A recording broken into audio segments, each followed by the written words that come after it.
Buck roll.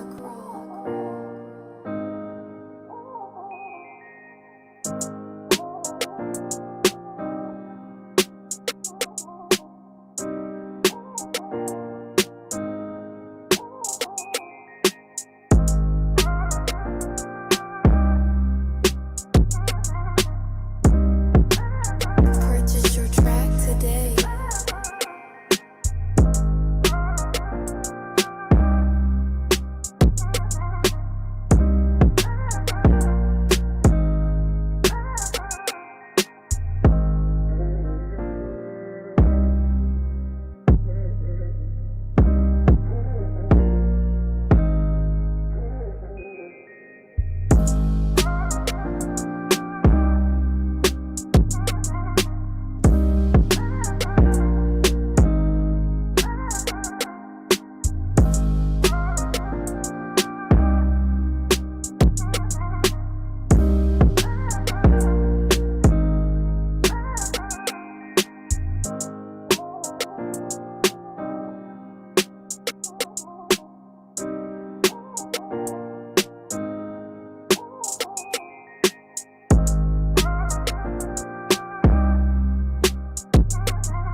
Purchase your track today.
If you feel it, if you feel it, if you feel it, if you feel it, if you feel it, if you feel it, if you feel it, if you feel it, if you feel it, if you feel it, if you feel it, if you feel it, if you feel it, if you feel it.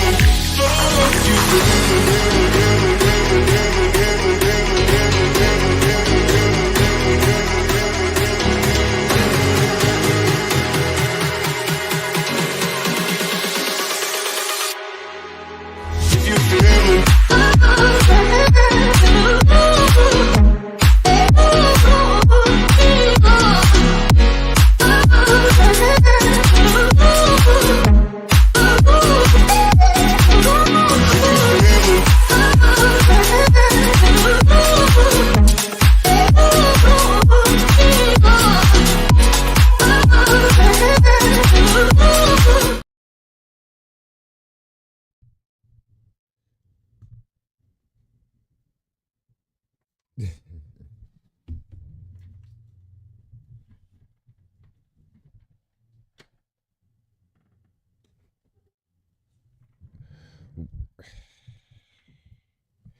What up, y'all? Burn Live, y'all. Merv One, we keeping y'all connected. Hashtagging these red eyes, changing the viewers' eye red, keeping underage, smoking on social media. Definitely killing myself for your entertainment, sitting here with friends and family, starting a cannabisation. Welcome to another Burn Live show. I know we early in the morning. I want to start trying to do this early in the morning. I really do. I really want to try to start getting us early in the morning, waking bake with some news and stories and things. I went over a story last night with you guys, and I felt like it was important, or it was necessary, because I think I've been saying this for a couple of days now. When it comes to people in the mainstream media telling us who we should like, who we should vote for, And then they go on here and go get other celebrities and put them on news, and then they must vote on somebody. It's just getting real strange and stuff like that. And I can't help it to see it. Now, what really made me see it was the Bill Maher interview with Patrick Bet-David, and we're gonna go over that in a second. That's really the title of this show, and why I put it out there like this, not to go too definite show, because I don't want people to try to say that, to put anything past me. But I have noticed that Bill Maher, Taylor Swift, 50 Cent, Miley Cyrus, Jay-Z, these celebrities has been in the spotlight recently, and it's been for good reasons or political reasons or movements like that. This has actually been going down, and that word right there is like all of a sudden our favorite celebrities are trying to validate who we should like, love, share, and all that stuff. I am not too hip with that. And this interview right here, I like. Hold on. I was supposed to do, before we get into this story, let's get into this.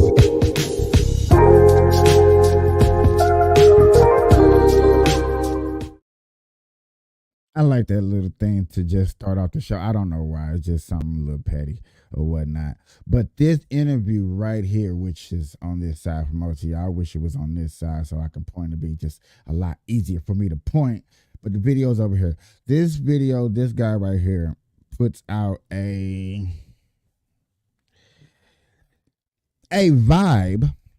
He puts out a vibe that's uncomfortable to me. I was uncomfortable. I was literally in a chat with my sister. I said this last night. I was in a chat with my sister when I was watching this video. She was like, I'm not watching that stuff. I'm like, do you hear how he is talking, how he described certain aspects of life? And it was totally shocking to me. And I'm finna play a little bit of it, and we're going to go into it. We're going to go in deeper into it today more than I did yesterday. I'm going to take my time. Also, this led up to the Killer Mike incident. For some of us, it's a conspiracy theory. Some of us, it's conspiracy theory. Not a lot of people you're going to see cover it like how I covered it, and two other people that I have known covered it. I don't think you're really going to see the black community covered like this. Now, yes, this all started because of the Killer Mike incident, of him going to jail after winning 3 Grammys. To me, I didn't even know nothing about the Grammys. So it just was a coincidence that the night of the Grammys, I was watching this show instead of watching the Grammys. I was watching this. It's a very hot issue. But, I mean, as an issue, Yeah. Now with the Israeli war going on right now, that brought it back. But it's still not, people still don't really zone in on the Islam of it all in that conflict, the way they did after 9/11.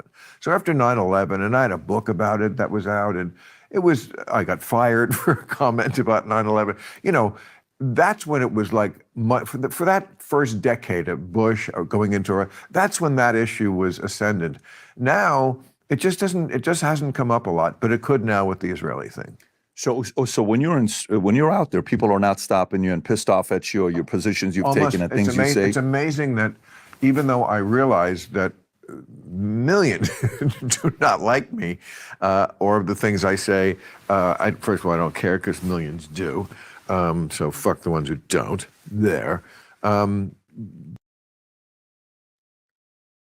He started off right here as a big ass kid to me. Credit when credit's due. Understandable. Everybody has haters. You're not genuine tripping off haters because you are a multimillionaire. You got things going for yourself, so nobody's really tripping off you, looking at you in your kiddish ways or how you carry yourself, but they do like your opinion on things when it needs to be validated. That's the point where people take you and look at you. And Patrick Bet David points it out so wonderful. And he pointed out so wonderful that made me look.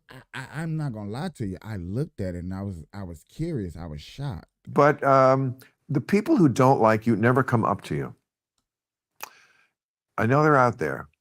But I never really even see a dirty look. I just think it's like, you know, I think out here in Hollywood and Washington and New York, the chattering classes, I think people yak about this kind of little bullshit much more than they do in the middle of the country. Because, you know, for me, okay, if somebody maybe on a different political side maybe says a position, I can see them being like, okay, I understand why you would believe that. But for someone like you, when you had the one show with, who was it, Sam Harris and Ben, who was sitting to your right, and that's the main clip that, you know, a lot of people, okay, you know, but that's not right, Ben, you're not right. 75%, 25%, but what are you? Are you the guy that knows everything about Islamic? Sam Harris says, yeah, this is actually what I study, and that whole exchange, right? We've all seen that. But then Salman Rushdie, what happens with that? And, you know, I know you've been friends with them and Very Satanic Verses and the book and what Khomeini did, you know, fatwa and all that stuff. And then nobody like him, Salman Rushdie. In what way? Oh, just such a great guy. You know, just a true intellectual who you can go to the ball game with. You know, it's just funny. Personality. Yes, fun. And open. Yeah. And, you know, he's just, you know, he's the best version of what you think. So the last guy how much are you talking? How much have you been recently talking about Israel, Hamas? Are you talking about that a lot on the show and the podcast? Or Now, before we get deep off into some stuff, I want to say this is one reason I was watching Patrick Bet Davis before the war breakout because I like his input on things. Patrick Bet Davis reminds me of my boss that inspired me to do better when it comes to work. When it comes to finding a problem, also have a solution behind it. Patrick Bet Davis reminds me of that. And another thing about Patrick Bet Davis, people, y'all need to start checking out his show, is he doesn't take bullshit. He calls it out. He may do it in a nice way. He may do it in a rude way, depending on how you present yourself. But he's always going to bring that factor out and show you, like, look, this is bullshit. This is what it is. This interview right here, and like I said, we're not going to go over the whole interview, ladies and gentlemen, but the specifics. And as you see up here in the corner, I got it playing a little bit when my boy is talking about his shirts, and you know what I'm saying, I can't wait till I get to that status, but nowhere near. That's a different story, different time, different. I'm not the only person that talked about this. I'm not the only person that seen this interview, knew that it was a very important interview, and then felt some type of way like, really? Now, like I said, we're just talking about the war. And I do like listening to Patrick Bet Davis when it comes about the war and his crew, because they are factually looking into it. It's not opinions. It's not how you feel. It's not, oh, you don't know what you're talking about. No, this is a guy who lived over there, who actually go get people that's from over there and bring them to the show and let them express themselves. So I like that aspect. I love it. I love it. I love it. But the questioning is the best part of this interview. no. Have you not ever seen my show? I watch not this one, but I watch your show with HBO a lot. And the clips you couldn't have watched it recently because that's all we've been talking well, then about. that's why I'm asking you the question at the beginning. If Yeah. I'm watching this stuff that I'm asking at the beginning, you don't get a lot of attention out there when you go out there. Muslims don't come up to you, and people don't come up to you upset with your position that you're taking. Well, I just said to you, Muslims, like at least the Iranian people, I think this is, it's happened with other people who are Muslim but not Iranian, have said to me, but I think it's mostly the women with the, you know, like, I came to this country to get away from that. So it's good that someone who's considered a liberal is being clear-eyed about Islam. It's not like other religions, like in the sense that it's more fundamentalist. It's much more where Christianity was 500 years ago, where the Pope was very important and people followed what he said. And, just if you really believe something, it's frightening when that thing that you believe is death is okay. As one of the Israeli generals said about Hamas, you can't scare them because they want to die or they think that's good. Martyrdom is a very hard thing to fight. Are you ever surprised at the number of You don't agree with that? Well, no, listen, we had Check this out. If Bill Maher's show, the guy that's got the drink in his hand, but Patrick Bet Davis seemed like he's doing an interview. That's one thing that struck a lot of people about this. That did strike a lot of people about this.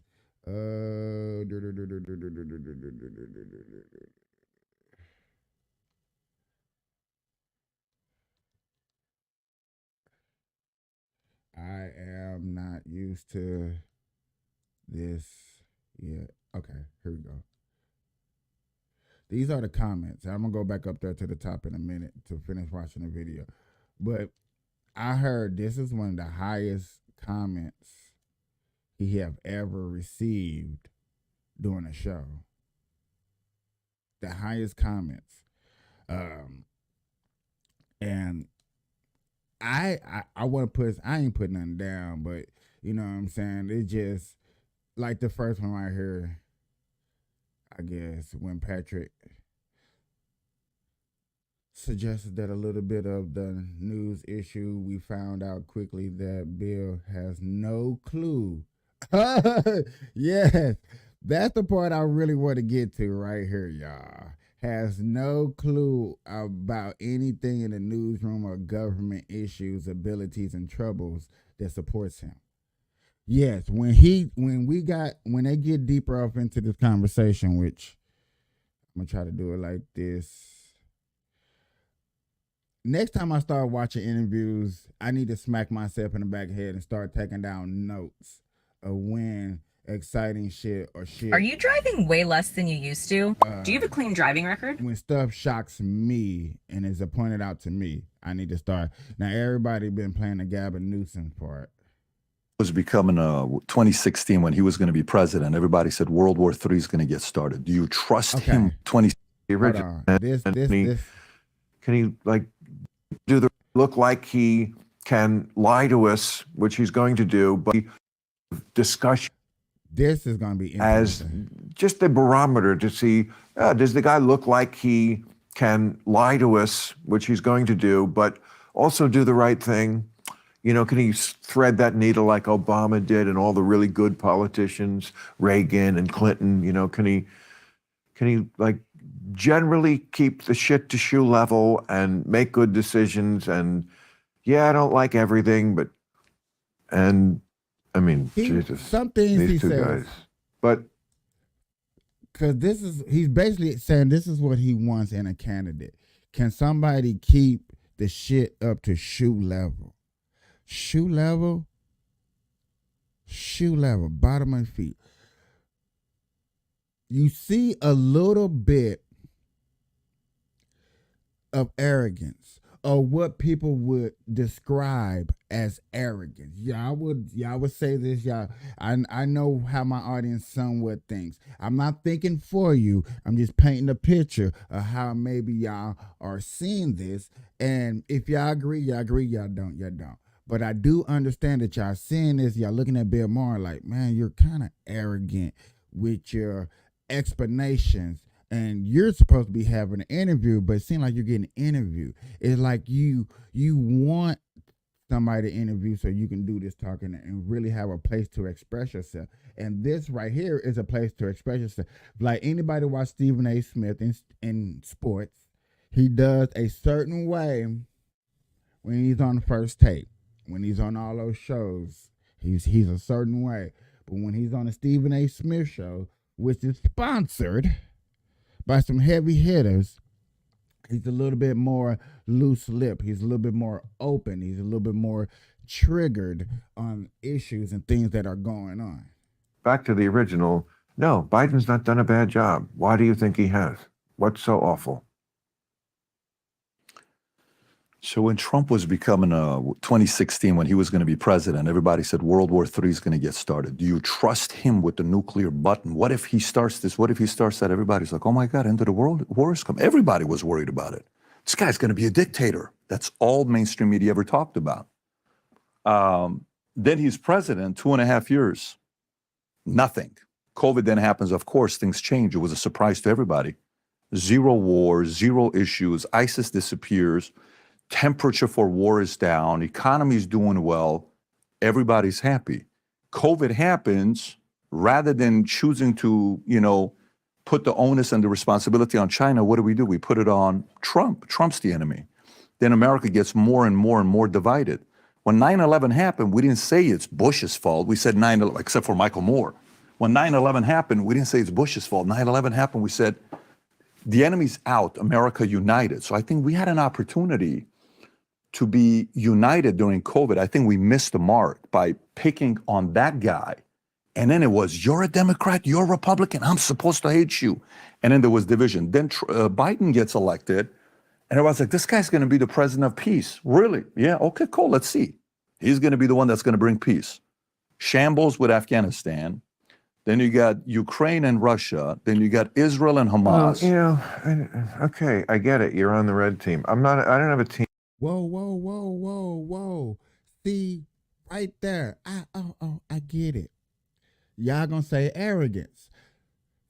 I'm not gonna say arrogance. I'm gonna say this right here is meaning that you do not have a true definitive point to fight back and saying why Joe Biden is the best president. He's better than Trump to fight against, to fight with. Joe Biden is the best president, better than Trump, because he actually gave forgiveness for people that went to college. Joe Biden is the best president because he letting all those immigrants over here to show the world that we the most freest country in the world and there's no racism here. Joe Biden is one of the best presidents out there because he's showing that white supremacist is real because he's a white man in office. You know what I'm saying? Things to argue back against Patrick Bet-David's argument would have been logical, been something that he want to hear. But did you hear that? And are we going to hear that? Team So like it's not this. about the red team. It really is, because it's like, it's so easy to like pick apart Afghanistan. I feel like that's such a bullshit one. Yeah, did they stick the landing? No, they did. Same thing people said about COVID. Same value points. But oh yes, I'm gotta go to Joy Reid's on The View. I just heard about it too on somebody else's show, so I gotta go look at that. We gotta go look at that. They did not Smoke stick up, the y'all. landing on Smoke up. Afghanistan. I'm not 1,000,000% sure that it would have gone differently. However they did it, whoever did it, but no, probably somebody could have done it in a more efficient way. What I know is he was the one who had the guts to do it, which needed to be done. Nobody else would rip off the Band-Aid. But it just in general, these sort of like Trump was going to do it in May, and he was going to do it in a different way. So let me ask a question a different way with you. Okay, but this rosy picture of Trump that you paint, I like, again, I don't know why it has to be so red team, blue team. I'll give you that the worst things that could have happened under Trump did not. You're right. He did not nuke a hurricane as he once proposed or thought about. That alone should be scary enough that he considered it. There are good people around him. I'm glad there's good people around him who will convince him that you can't nuke a hurricane. But that is the kind of stable genius you think was a good president or you want back there. That doesn't keep you up at night. So, like, did he do that? No. Doesn't mean he wouldn't in the future. He's insane in a lot of ways, truly insane. What ways? that's the point where a lot of people, I love to listen to these baits. I love it. If y'all don't like it, I'm sorry, but I'm just gonna put it out there. Don't nobody be commenting. So therefore, I put on a show for you. This is a show. So until y'all start commenting, then hey, I'm gonna put on a show. We're gonna see that Bill Myers is putting on a show because he's getting paid from the Democratic Party, bro. I believe with no evidence, Bill Myers really got paid from the Democratic Party. Just because of how it's set up. Bill Myers got this show in the basement, his little thing where he gets plenty of views, plenty of people watching him, make sure it gets shared out enough to where he drills people into making sure they, by the time they leave his show, you know what side of the party or where they voting on. It's like somebody's watching his show and taking notes. Bill Myers having who? Patrick Bet-Davis. Which way is he voting? Okay. He's having who? He's having Vivek Ramaswamy. How's he voting? He's having Joy Reese. He's having Whoopi Goldberg. It's like he have these certain people on there. He get to ask them certain amount of questions, and about time. I'm just saying that's how it is. Don't forget he got an HBO show where he do almost the exact same things that he has a cue card. Where they ask him to ask the questions and they have conversations. And yes, he has to give out responsible answers. And yes, the economy, not a hard thing to do if you do that kind of Republican. Yet again, we're not admit economy. I can't admit that he did it. So any idiot could have ran the economy very well as he did if he did it like how he did it, ran it like a business. Is that giving him credit? You know, Is that giving him credit? tax slashing of the richest. It does put a lot of money in society. Of course, they get most of it back. But Biden's the one who had the harder job, which was making sure the economy didn't. Did you see that reaction? Bloody hell, hey, mate. Bloody hell, mate. Did you see that reaction, mate? Let me rewind that for you fuckers.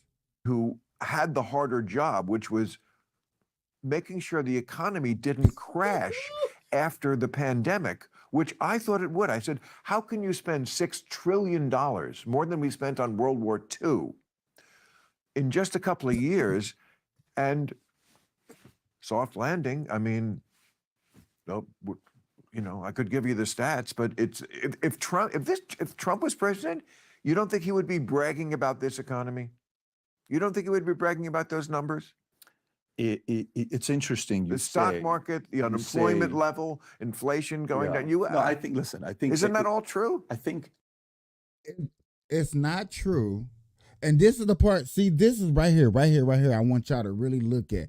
Is it true? No, it's not true. Why is this not true? Because Trump is not in office. He cannot brag about something that he ain't doing. So no, there's no verification to say what if. And I like to bring up what ifs too, just like the next person. But you know what? I try not to.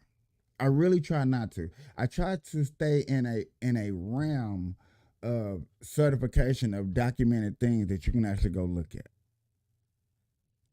You can call me a conspiracy theorist. You can call me a weirdo. You can call me a freak. You still try to stay in the realm of visuality. Sorry, I had to say that slow. I think. Oh, you're for such a you- politician. You can't just answer the question. No, I actually, I think your voice became so big the last 3 years, and I think you've gotten so many things on that you have a massive Republican and conservative and libertarian listeners. I know. Massive. Because, right, you're right. Why do you think though? Why do you?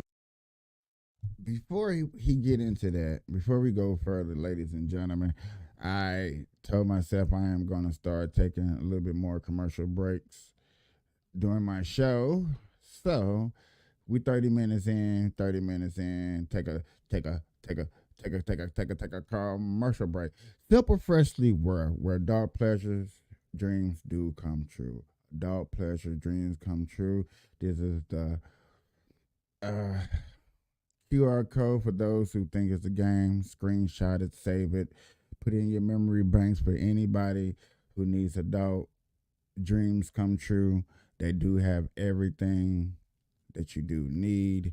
And we finna take a commercial break to show you what they do have. Tabata.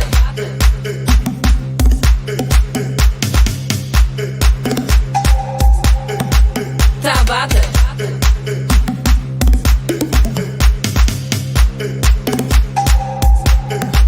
Tabata.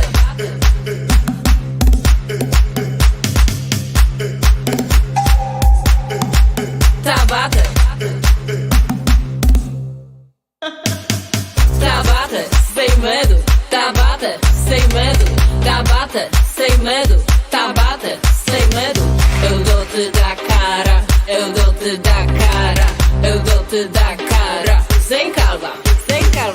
Tabata, sem medo. Tabata, sem medo. Tabata, sem medo. Tabata, sem medo. Eu dou-te da cara, eu dou-te da cara, eu dou-te da cara. Dr. Doctor. That's the most addicting thing to watch. It really makes me go check out the website. Go get your pleasure on. Have a good day. Leave a comment. Let them know that Burn Live sent you. Have a back to the show.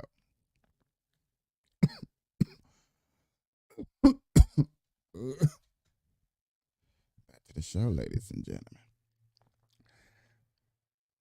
We're not even getting deep up into this. I would probably have to go over this a little bit deeper and crazier for you guys. Just to let you know. Let me let you finish this off before I go What do you further. think that is? Because I call out the left on their bullshit. Which bullshit? The left? No, I know, but what part of the bullshit? I agree. Oh, So, the whole thing you said by the next 20 years, we're all going to be gay. That one thing they did that went by, that was phenomenal, right?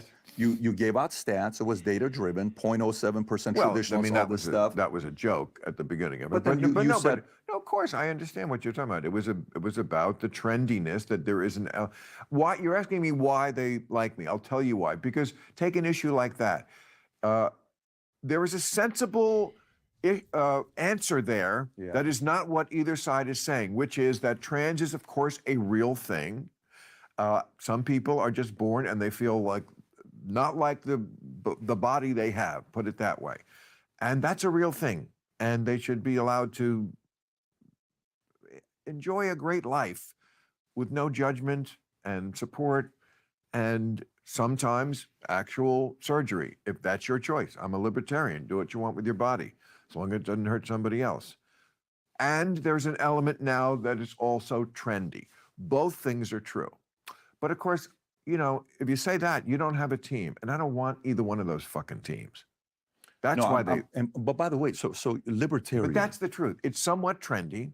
yeah. Kids are just doing it sometimes because the grossest thing to be would be anything hetero or I cis. think it's weird. I think it's very weird. So Cis. that's one. So you brought that up, and that got a lot of parents, left, right, middle, doesn't matter where you are, who have kids. They're like, look, I just want my kids to be.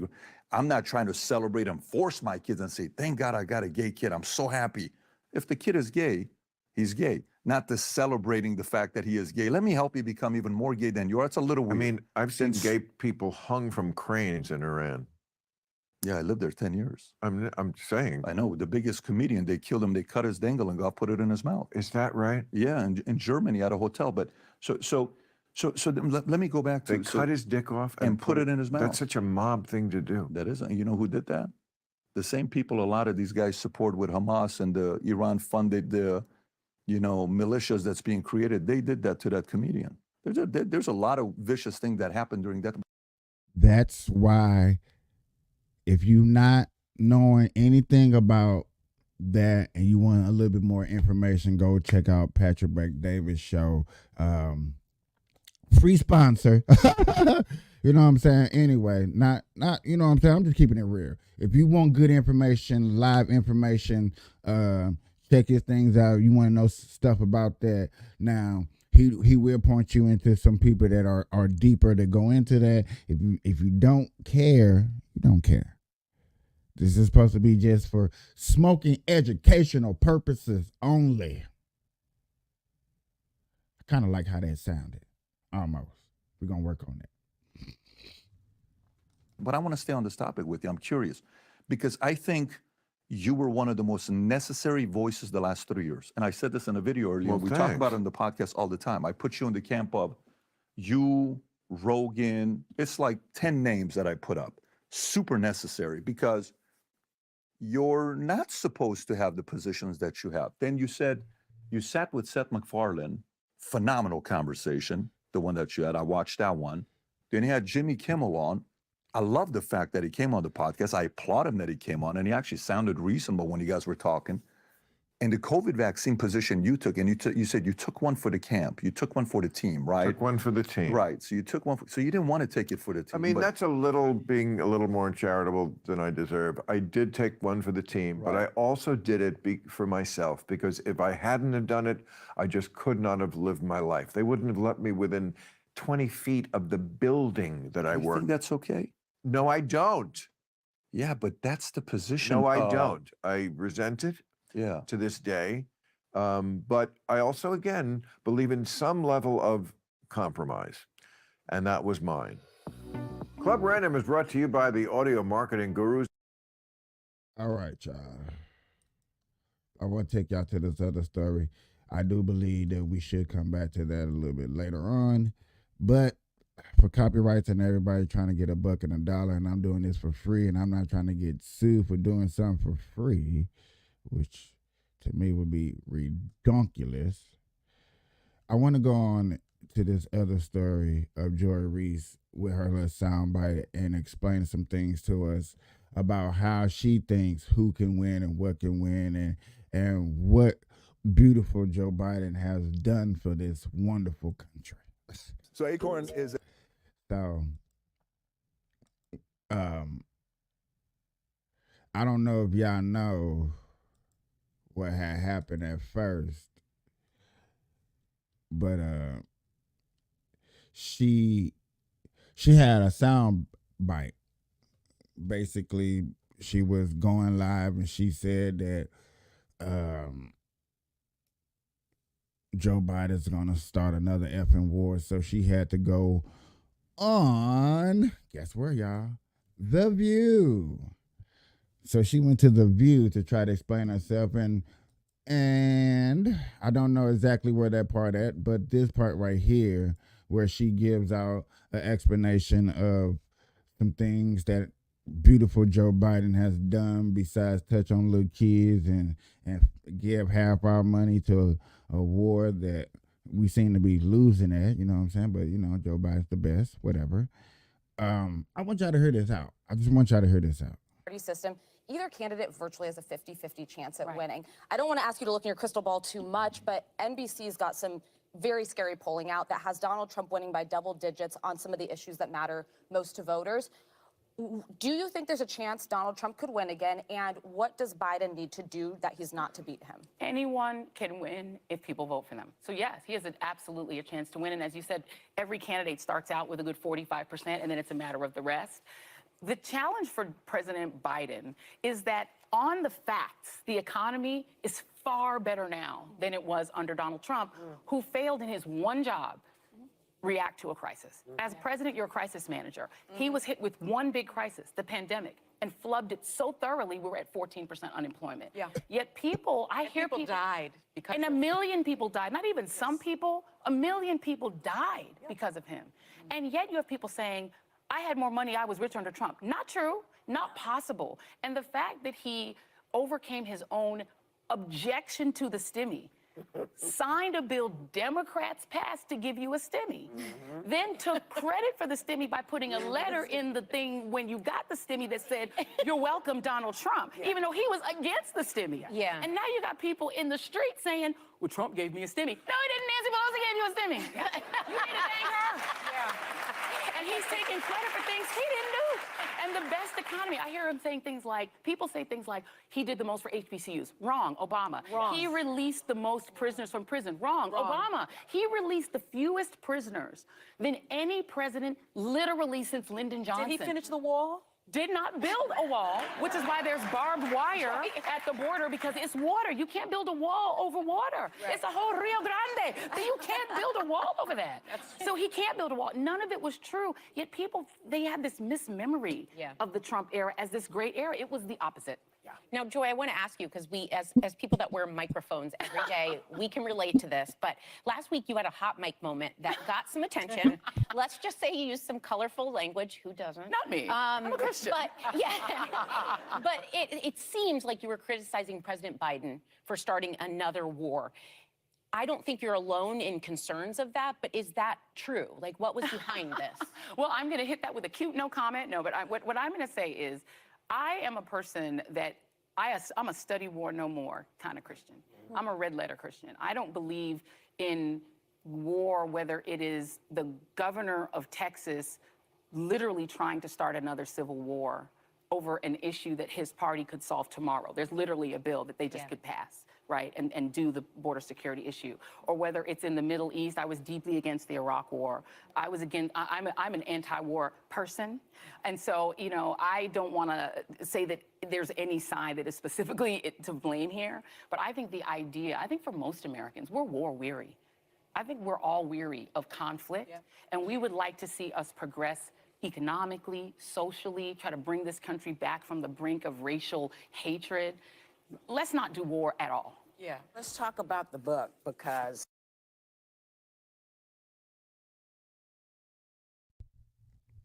Interesting, right? So I took from that a couple of things. For one, you don't want to answer why you believe that the best president of all time is going to get us into a third world war or civil war or another war with another country and stuff like that. And we all fear it, we all scared, and we all kind of think about that in the back of our minds. What is crazy is, and this is a typical American person, we do not wake up worried about a war happening over here in America. That's one major thing we don't worry about.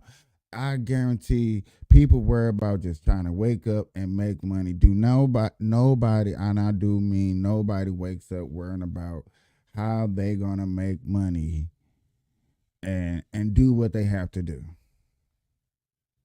Nobody worries about that. Nobody trips off that. But do anybody ever think there could be a president out there that could take us that far? Is there a type of president out there that can take us that far? That's a logical question. It's not an easy question to answer. Right now, due to what everything's going on, everybody has their comments. Everybody has what they would say.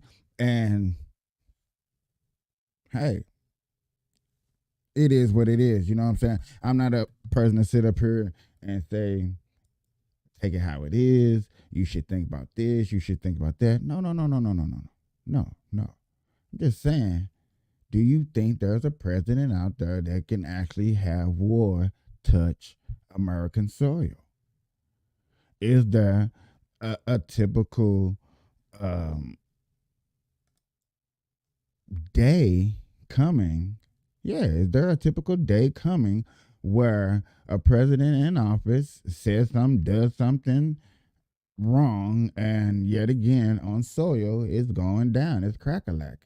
Or is a president in office, just while he's in office, don't know what's happening, not listening to his people, not listening to the FBI, the CIA when they say, hey man, it sound like there's going to be an attack on American soil? Do you think they'll let one pass? Let one slip past them? It's possible. I'm not trying to say Trump would do it. I'm not trying to say Biden is doing it. I'm not trying to say Nikki Haley will do it or or anybody in office. You know what I'm saying? That's not nothing even to be playing with. And I bet you somebody saying that over and over and keep saying it 100 million times would probably get flagged. You know what I'm saying? But that is a possibility. That is something to think about. And it's probably good that we're probably one of the few countries that don't have to worry about going through a situation like that or even thinking about something like that.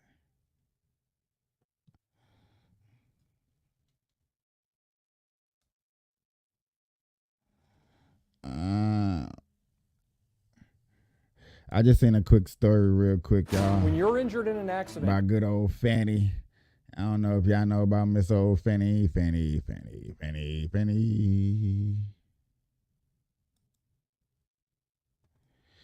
Willis in Atlanta that's trying to shut down Trump.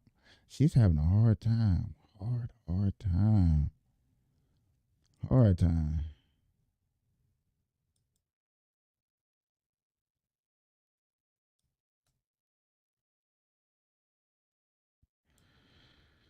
This is just a little coverage, small little coverage. I'm just going to pop it up there just for a quick news update on some stuff. I'm kind of worried about her. Looks like she might lose her position, her prosecution, her law case. I don't know. Jim Jordan, give us 30 seconds on Fannie Willis. Well, we just subpoenaed her for documents and communications because she got $14.6 million of federal tax money, and there's a whistleblower down there that says they were misusing that money. So we want to know, and this is all in addition to the almost $700,000 she paid Nathan Wade for 26 months of work, the guy who was going to the White House, going to the January 6th committee, going to the Justice Department, looking for ways to prosecute President Trump. So she's got a lot of explaining to do, and we subpoenaed documents just last Friday. All right, we'll leave it there. So it's worth noting.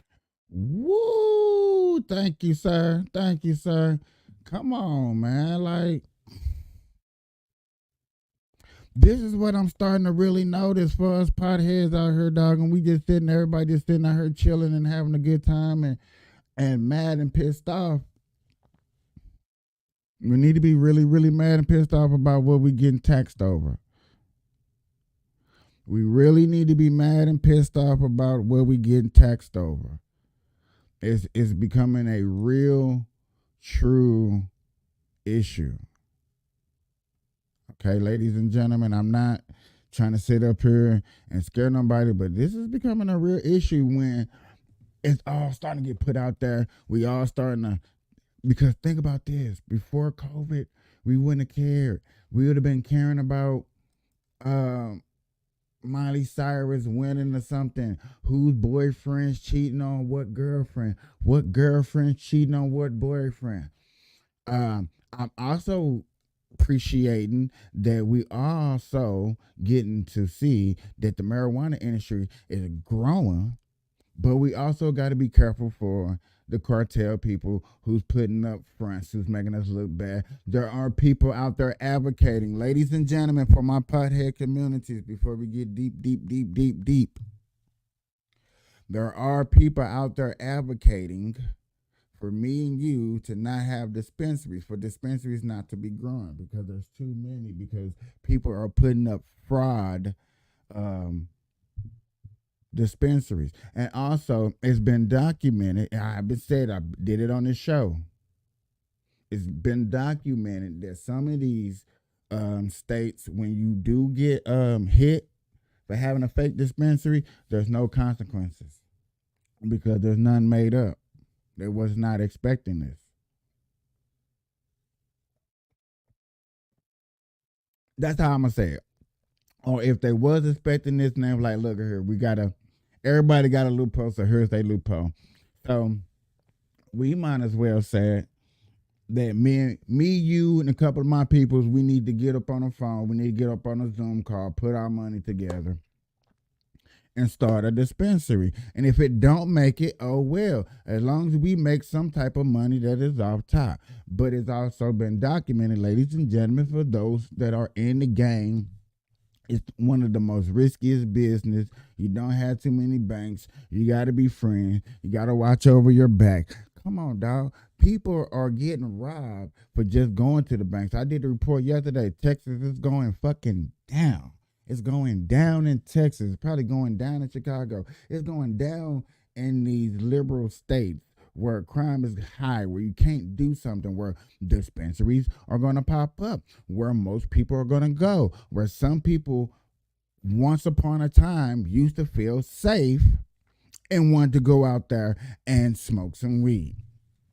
Now, this is something we don't hear too much and you don't see too many people talking about and discussing and going over and wondering why these things are a problem. Why are they a problem? And people that making money, like, I don't care, I'm making money. That's always what you're gonna hear. I don't care, I'm making money. Move. The more greedy you are, the more money you make, the more problems and issues you have to go through. That is true. That is what you do. That is how it works. Shall it work like that? I don't think so. But that's just how it is. So now that we know that there's loopholes, y'all just heard me stutter. We might as well what, y'all? Go try to get this. We might as well try to invest, try to go get, try to make it do what it do.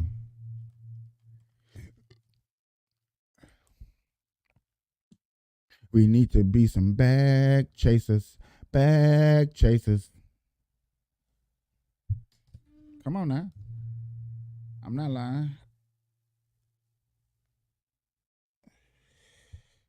We need to be some bag chasers. Bag chasers. Coming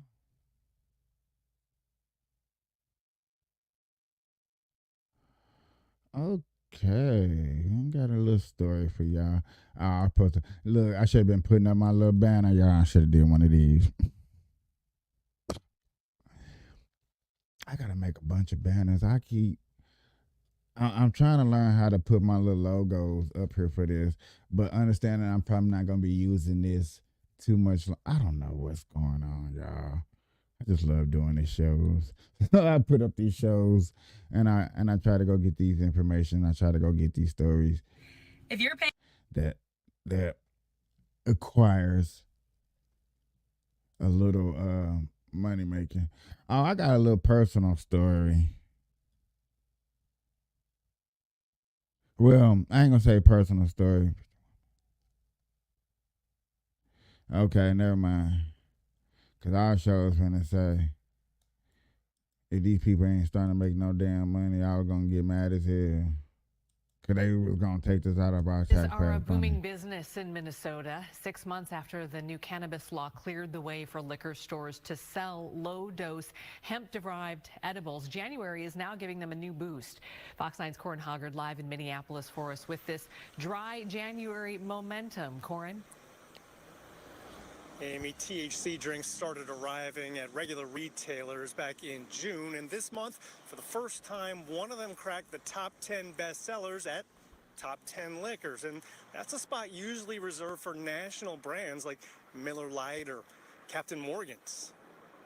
The first month of the year often brings a lull to liquor stores as dry January slows sales. The consumption during the holidays, people generally dial it back. Not the case in this category. THC beverages are soaring off the shelves at stores around the state, leaving their beer brethren green with envy.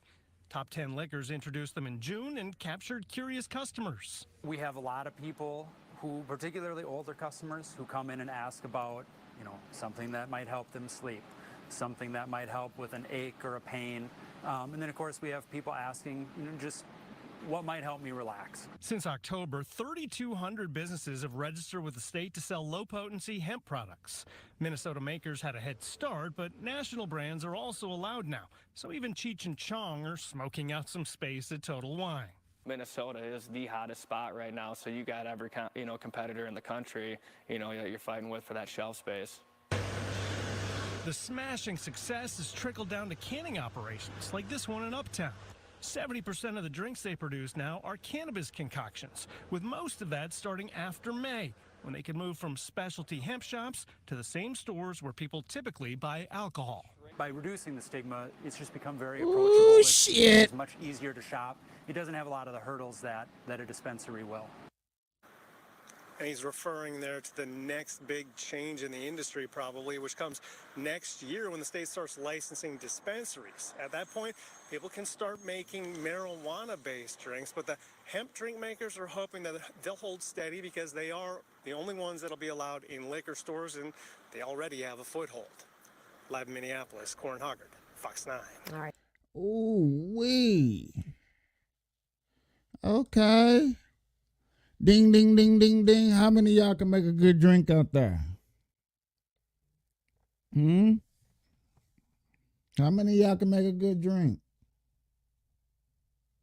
What's up? Y'all can't make no drinks? I need a good marijuana drink. We finna put that motherfucker on the shelf. I'm finna look. If y'all, I'm finna get in the kitchen. I'm finna get in the kitchen. How many of y'all getting in the kitchen? Come on now. Whip game proper. Whip game proper.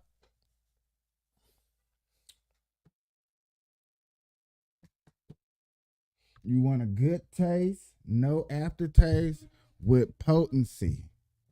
Good taste, no aftertaste with potency. Ooh. Ooh. Ooh.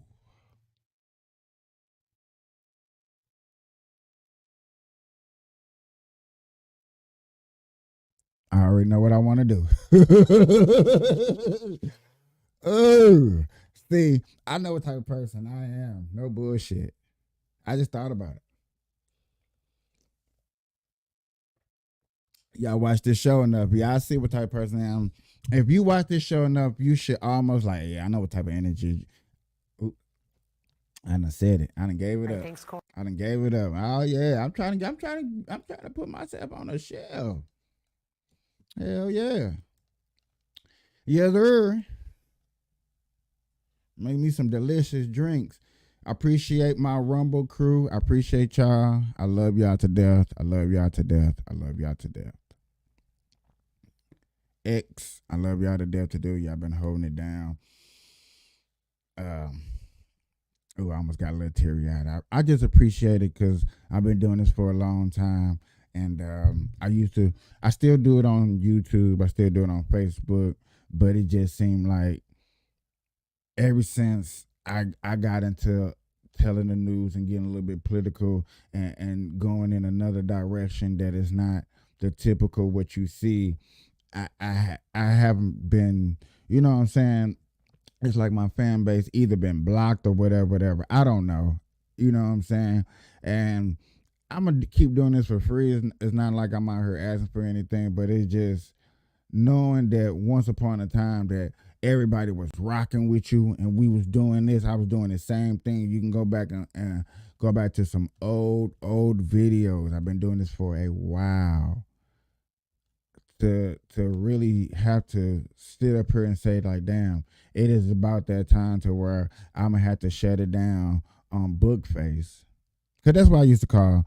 I'm going to have to shut it down on there and give a little bit more full dedication to the Rumble and to the X word, because that's really where my audience is, and that's really where freedom of speech and doing a story which you believe in and creating a community that's dedicated to what y'all see things is where it's at. And I feel like YouTube is maybe not where YouTube is slowly growing. You know what I'm saying? It's always the dedication of my black people. And I appreciate that part too. Appreciate my black people that they just do it just to dedicate. But I want to do they actually come in here and watch. And I know the answer.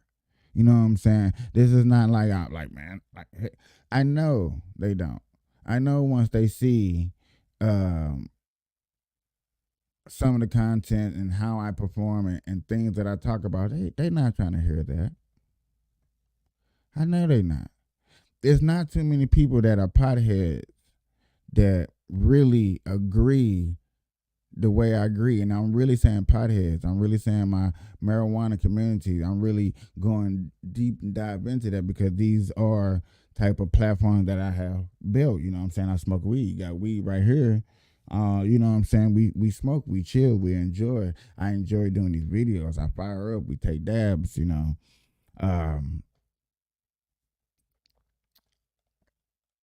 It's just want to give y'all a shout out, appreciation for just sticking with me and showing that, you know, the little dedication that I put into with the cameras, the lights, and the cool background, the toys and stuff, you know, a little appreciation. I just appreciate it. Oh my God. Okay, so everybody's starting to speculate with the Killer Mike thing. This is not. Everybody's starting to speculate. Who is this? No. Okay. Who is this? Okay, yeah. So everybody's starting to speculate that. That's cool. That's what's up. I wanted to see some more videos of people out here trying to advocate for what we feel is unjust. If y'all feel like it's something, that's what I'm saying to my audience and people that watches me. If y'all ever feel like there's something unjust, something that y'all don't like, man, send me the video. Let's talk about it. I'm not afraid to talk about nothing. Nothing at all. Nothing at all. Hell, shit, hell. Sorry for cussing. But nah, I just feel like there's always something out there to discuss. And it seems like every video that I find out has something to do with taxes, has something to do with where our taxpayer money go. And yes, I want to know where our taxpayer money go. I'm intrigued on that now. I guess I'm of that age to where I need to know. I want to know where my money go. I want to know, cause just like I should have went to it. I actually should have went to that story. We got a stratosphere. This is big circle thing in the first quarter. It was losing out on money. People wasn't really going to it. It wasn't a real big name. They really didn't have too many shows that was hanging out there. And I was a little scared and skeptical. I was like, man, if it's doing all that, if it's looking that bad, shit, hell, shit. We're going to be paying extra more taxes, try to pay off a building, you know what I'm saying, that we shouldn't have to pay off for, you know what I'm saying? But then that's why they raised the taxes on the rooms and stuff. And I watched this one dude, and I understand, like, Las Vegas is not what it used to be back in the 90s, back in the early 2000s, back in the 80s. You know what I'm saying? This is not a place to come and have it all and put on the best show. Now, that ain't me naturally saying that because I think that's what it is. But when you have people going out here personally that's behind the scenes, that put out videos, that have these stats, ouch. You kind of hit the ouch button when you see some of this stuff. And I don't know how y'all weigh in on it, how y'all look at it, and how y'all want to see it. But it's really not feasible for y'all to really come out here at certain times, and it's really crazy. Like Super Bowl right now, this is the highest ticket ever Super Bowl of all time. We had it in SoFi. SoFi costed more than it did Vegas. Understandable, but the tickets here were so high. I wonder if this game is going to be sold out. I wonder if you have a couple of $100 around halftime, could you go get some tickets to the Super Bowl because the game is not going to be sold out? Because these tickets are so high.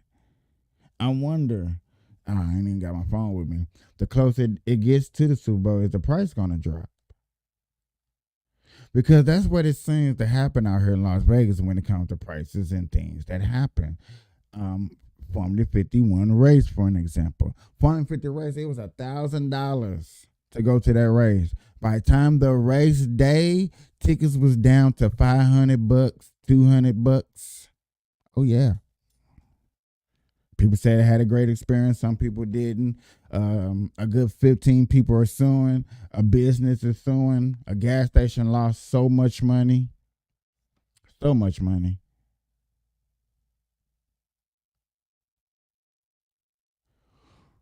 Ladies and gentlemen, I hate Trump because of people like you.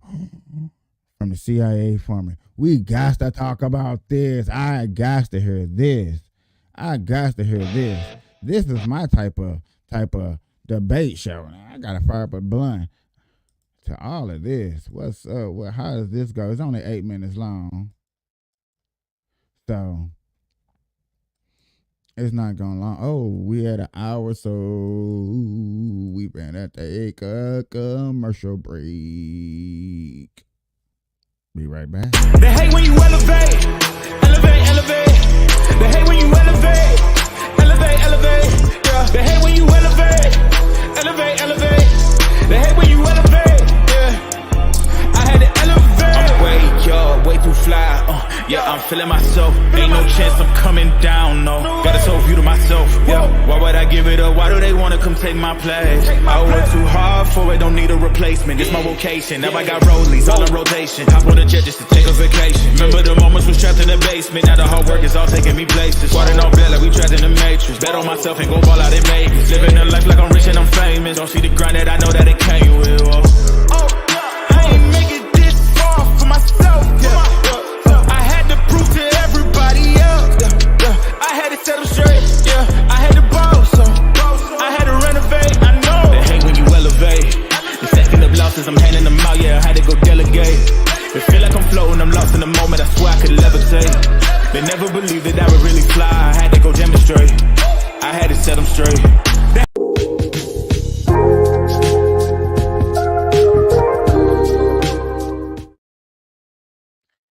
And we're back, ladies and gentlemen. Oh my God. I wonder what this is about. This is a reaction video, YouTube, Facebook, and all that other stuff for those where you got to say that stuff too and give all that disclosure bullshit off. Ladies and gentlemen, this is the Burn Live Show. Cannabis conservatives. I got to revamp my YouTube. No, my X and what's it called? I got to revamp those. Gotta revamp those. Yeah. Let's get into this, ladies and gentlemen. Let's go.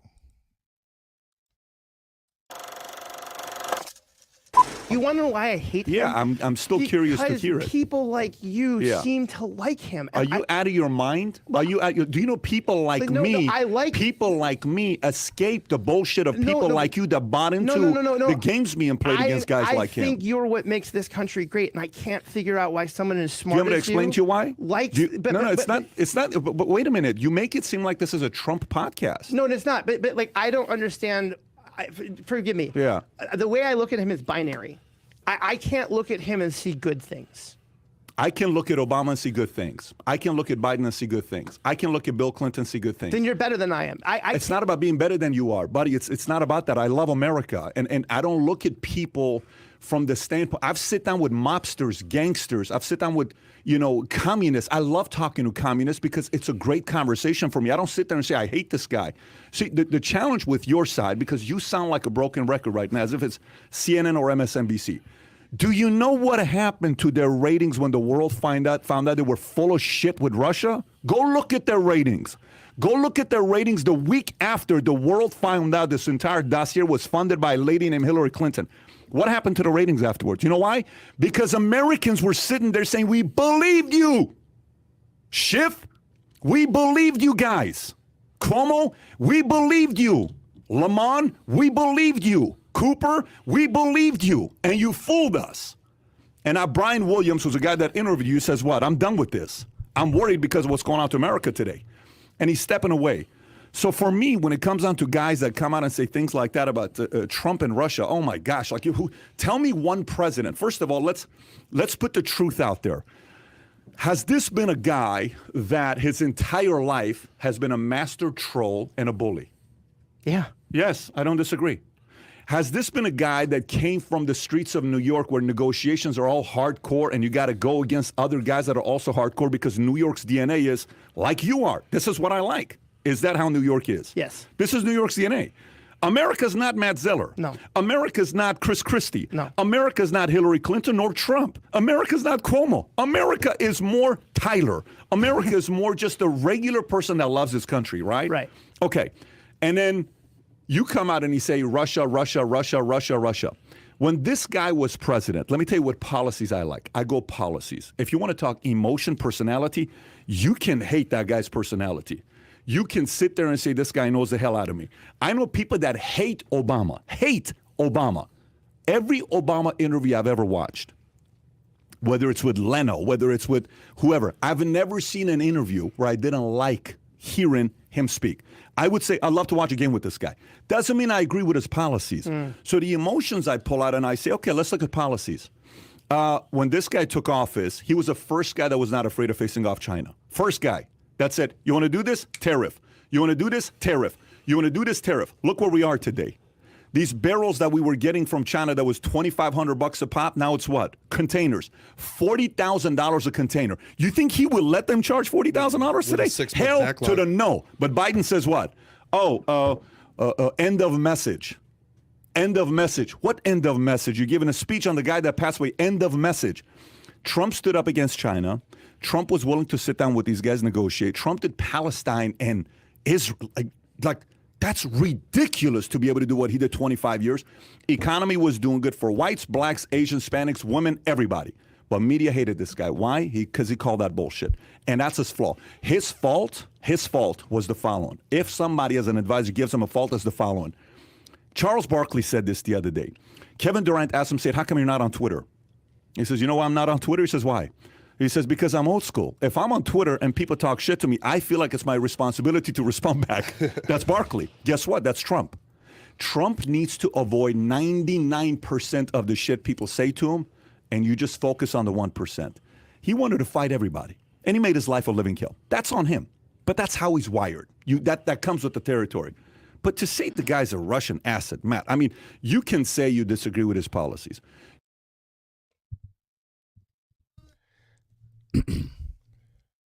So you heard from Patrick Bet-David, you heard from Joy Reese, you heard from Bill Myers today on some shit, and we're not even done. Let me just scoot them to the side for a second.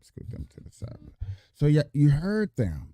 You heard how they discuss how they feel about America. Now this is my opinion. This is my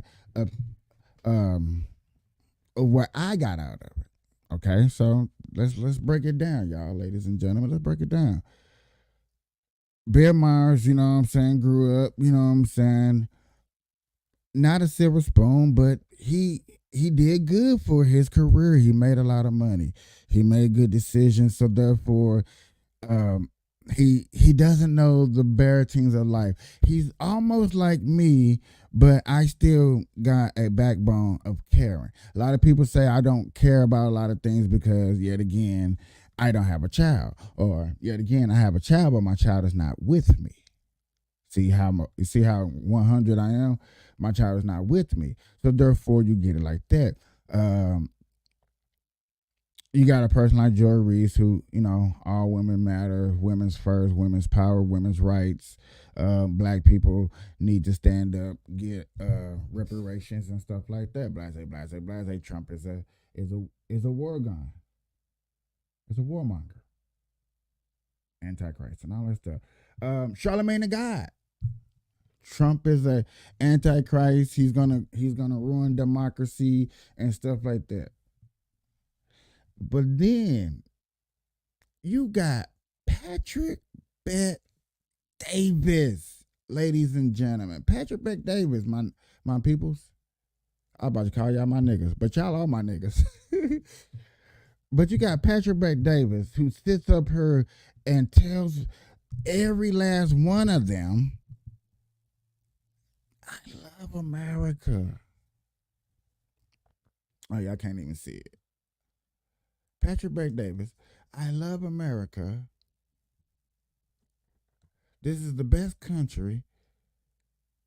I can agree with you when it comes to things that you say that Trump was this type of person when it comes to emotion. But once again, I can't agree with you yet again when it comes to things like what I'm doing. Hold on, y'all.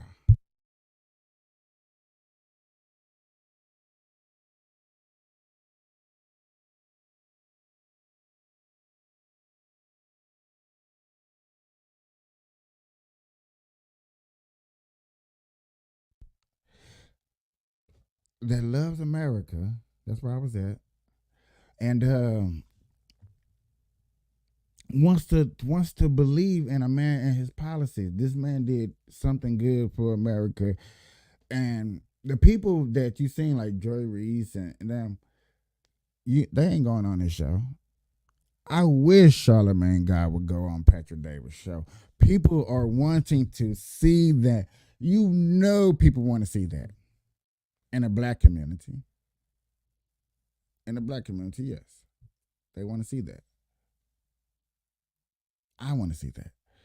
But yet again, Patrick Bet-Davis and a person like me. Now look at me. Me.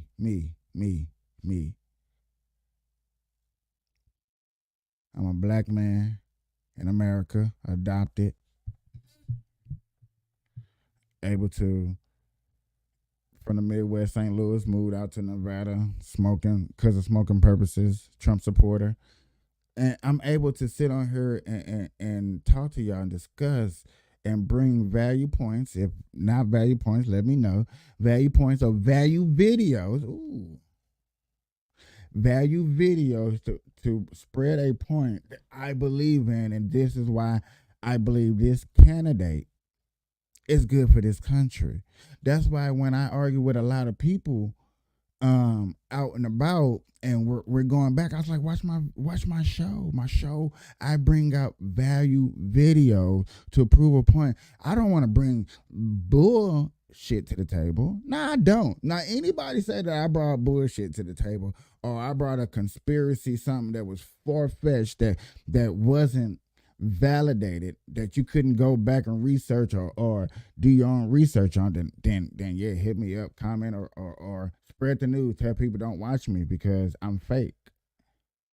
You know what I'm saying? I'm just a Trump supporter and all I show is Trump rallies and everything that's good. Oh, I want to hear from both sides. I want to hear the argument. Now, not gonna lie to y'all. Some of the best arguments that came against Trump came on the Patrick Bet-Davis show. Some of the best arguments. I heard three major good arguments for 2.5 hours, 2 hours that was against Trump that made me was like, holy shit, I damn near agree with you. Especially, I can't even think of her name. I'm so sorry. But what she was talking about on the Patrick Bet-Davis show, on my mama, I was definitely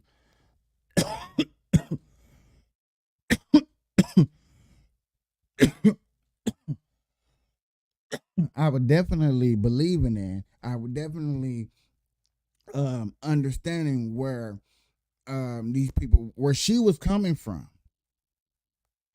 She was on the campaign with Trump. See, this is how good I remember. I'm sorry I can't remember her name, but she was on the campaign with Trump. She vows of how you can build the wall right now and you can do it right now and it could be done and stuff like that. Sort of how Joe Biden is getting put on front, like how you could have saw the baller and now you go up to the media. Oh man, give me a bill. I know everybody's seen it. Everybody's seen it. where he asked for the bill. Shit, just I've been asking them to give me that border crisis, and vice president who's been on that job, who didn't do nothing, who just like, come on. And y'all should expect that from a female, and I'm sorry for disrespecting any female out there, but you gotta expect that from a female, a mother, a lady who's like, oh, you know what I'm saying, come on, you know what I'm saying, we can feed you. Not knowing how much it's cost, I don't care. I'm in a feeding frenzy. This is what I do. I am a mother. I feed, I nurture. It's just part of my DNA. I was raised like this. I'm just saying. You have this aspect, you have these qualifications, and you expect that person not to use that when they get into a higher position. That's why I've been seeing that people that have been covering these stories about governors and mayors and DNAs and district managers and stuff like that, those who've been doing wrong and crooked and not doing right. Yes, I want to play those on my show. Those who spend over a 3%, I got to make that banner too. If they spend over 3%, I got to find that quote.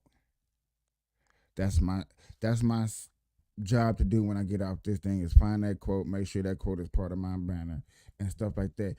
If any person of governing office spend over 3%, y'all, do not vote them back into office. Make sure they cannot get qualified ever. We got to find a way to get that knowledge, that word, that message, spread it out. I'm finna find that message and see how I can make that part of my intro. That's what I'm finna do. Yes, yeah, I'm serious about this. This is why I do this for free. This is why I love doing it. This is why I love this discussion. This is why I love this talk.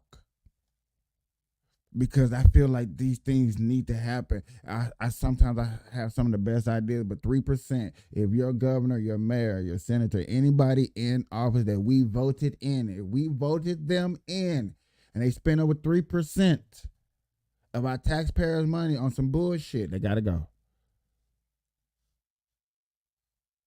They gotta go.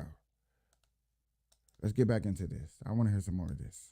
You can say, Stormy Daniels, McDougal. You can say, grab him by this with the Bush story. You can say McCain, which was an absolute, to me, what the hell are you doing going after somebody, POW? This guy served the military. You don't have the right to call out another military person. How come all these generals you don't get along with? What happened with Mattis? I get Milley. I get some of these guys. But what happened with some of these other guys? Of course, all of that stuff, fully agree. I totally get it. But to sit there and just put it all blanket. Hillary Clinton just came out and said the following.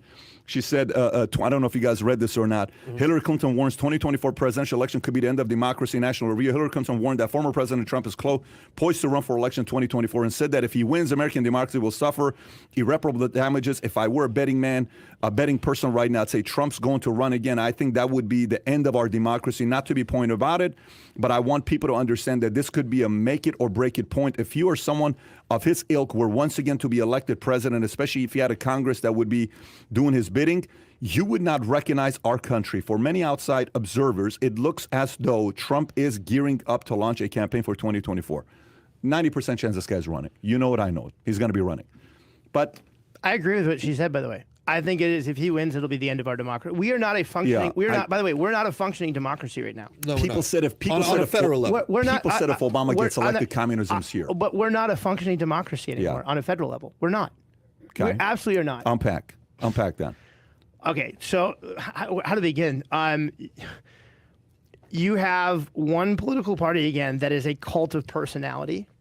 Okay, they do whatever Donald Trump wants. There's no party platform anymore, right? There's just whatever Trump wants. And I know that you keep saying he's not a Russian asset. Do you understand what the box of tissue is for? Come on, the box of tissue. Cry me a river. We had 4 years of bullshit with Joe Biden. We had 4 years of bullshit with Joe Biden, and we didn't complain. We just pointed out what happened. We just pointed out the facts. You didn't hear nobody bitch. You see Black Lives Matter didn't ride the streets. Come on, man. Y'all hype up something that ain't even true.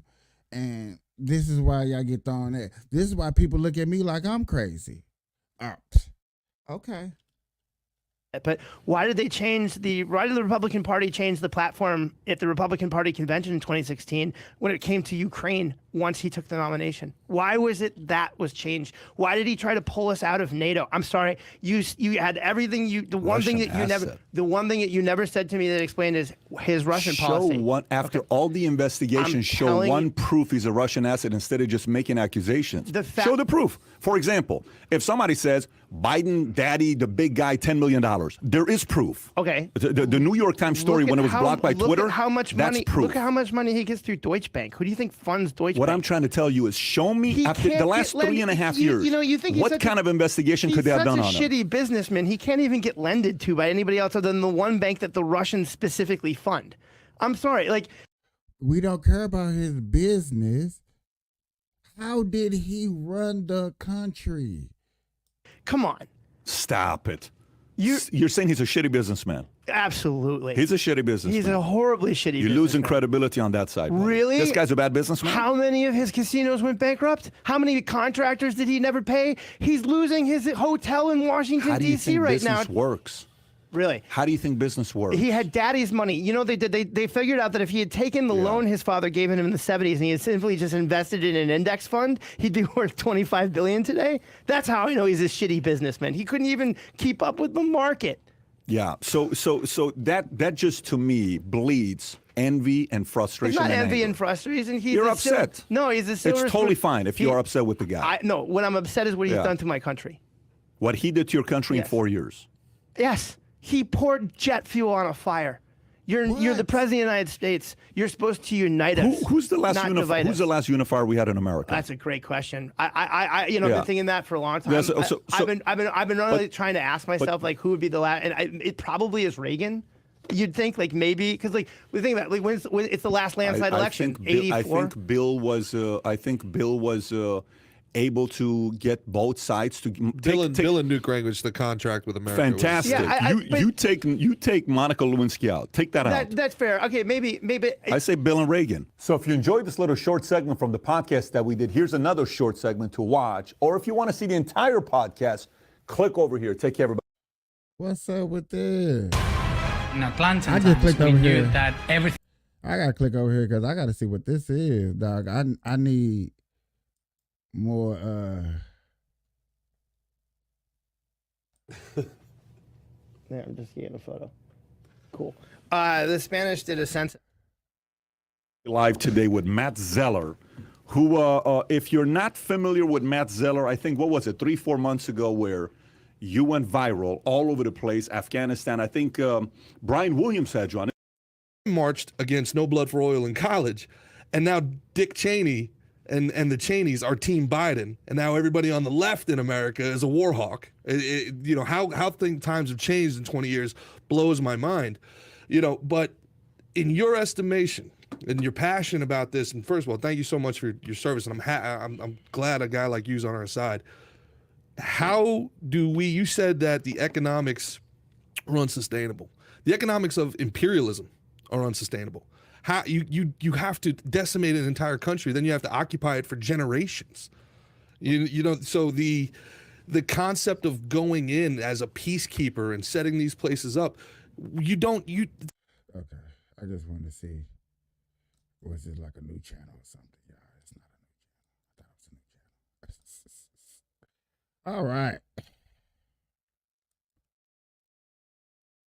So yet again, I do like Patrick Bet-David. He does bring out some good debates when it comes to discussion, when he discusses things with people. He brings out facts. He brings up articles, things that Actually, he said,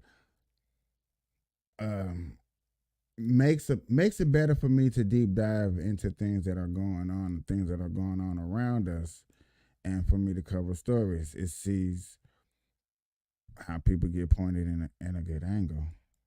I thought it was interesting this week that Biden did not announce, but they are going to stop using the term Bidenomics. Apparently it wasn't working. And in Nevada in September, he tried a nuke tack and started to attack what he called Maganomics, which I guess is MAGA for Trump, you know, and he went down 10 points in the state to Trump. Trump is beating Biden by 10 points in Nevada because people, I think of MAGA and Trump, and they remember a time when things weren't as expensive and the stock market maybe was doing better for them, things like that. I mean, people are not very sophisticated when they look at economic issues. They just think the guy president, oh yeah, gas was cheaper, whatever. I thought it was interesting. If that's not a bad idea, gas cheaper, life was better. We was moving, we was boobing, we was grooving, we was doing what we had to do because we was doing what was necessary out here in these streets. Yes, things was popping. The hell is wrong with people when it comes to what we need to have done, when things need to be done? It's like, come on, man. They funny with it, though. Oh, I guess it's time for me to shade. Yeah.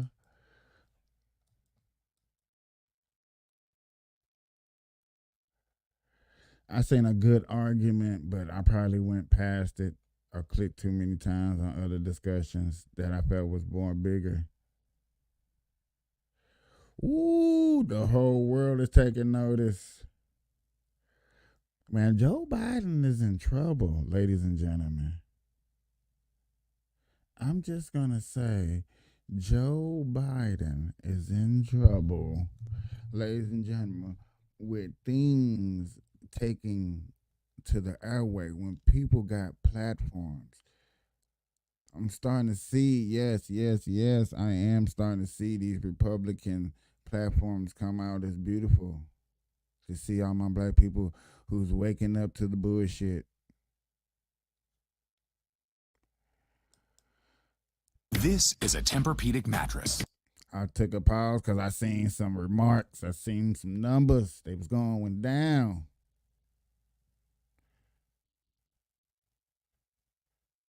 I want to show you guys how they panicking out here in these streets. Board with all of the things that we need to know about this poll. And NBC News' Mike Bentley is in Las Vegas, where he's been following President Biden. So, Steve, I have to come to you and this board. It's pretty brutal when you look at this poll. So tell us a little bit about these numbers. Yeah, I mean, from the now, ladies and gentlemen, I know there are the Harsh twins out where I knew they was out here. I didn't know for sure, but they out here. So give big credits up there because they got a huge platform. But I do take some of this credit of me push some of these black folks on over to conservatives. Me going out here shaking hands, having discussions, talking about it every day with people, especially when I leave this office and go talk to people. I'm definitely shaking hands and talking about people and like, hey, do you think that you can vote for Trump? And who you going to vote for? Yes, I do say I work hard in Nevada. president's standpoint, certainly it's concerning to be behind Donald Trump at all, certainly by 5 points. That's the largest lead Trump's ever had over Biden in our polling. And I think what's more concerning from Biden's standpoint would probably be the overall trajectory of this. And I'm talking over the course of years, because we started polling Biden-Trump matchups back in October of 2019. Our very first poll back then had Biden ahead of Trump by 9 points. And you could see all the way, 12 polls in the 2020 election cycle that we took, Biden led in every single one of them. It never got closer than 6. The lead we tracked as high as 14 for Joe Biden. Of course, Biden ended up winning the popular vote by about 4.5 points.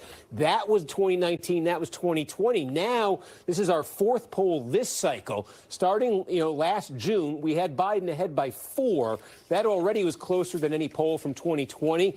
And then from there, it went to a tie in the fall. It went to a slight Trump lead in November. And now, as you say, a Trump lead of 5 points. So not only is the entire political and polling atmosphere very different from what we saw in 2019 and 2020, even within that, there's a trend here that's developing in our poll. Do he really sound like he's that concerned? Like he's like, oh my God, did you see this? It's blue. Now it's red. Where the news is getting worse for Biden, from a 4-point lead to a 5-point deficit now over the matter of 9 months or so. The approval rating has a lot to do with that. You mentioned 37%, the lowest we've ever recorded Biden at in our poll, the lowest any president's clocked in at since the end days of the George W. Bush administration back in 07 and 08. And then there's this. This is previous incumbents seeking re-election like Biden is now. Where were they in our poll at this same point, at the start of their re-election year? And you could see a big difference. George W. Bush, 54% approval. He won re-election in 04. Barack Obama, 49, won re-election. Trump was at 46 at the start of 2020, lost re-election. And here's Biden, 9 points under where Trump was. The only 2 incumbents seeking re-election who have a number this low or even lower. You got to go back to George Bush Sr. in 92, Jimmy Carter in 1980. Those are not good precedents if you're the Biden White House. And if you just look at this by issues, ask folks what's the most important to them on the economy. Trump with a 22-point edge over Biden. It's just funny because it seems like there's nothing that they can do to stop the train. There's nothing you can do to say that, hey, what do you think you're going to do to stop us? How are you going to stop us from doing what we need to do? There's nothing they can do. They solid as a rock. They can't keep going. They can't keep going, y'all. Ladies and gentlemen, I'm not going to hold y'all. I know it's a short show, but I got other things to do. I will be coming on later on today with a show for show. So good morning, good afternoon, good evening whenever you're watching this. I appreciate y'all. Bye-bye.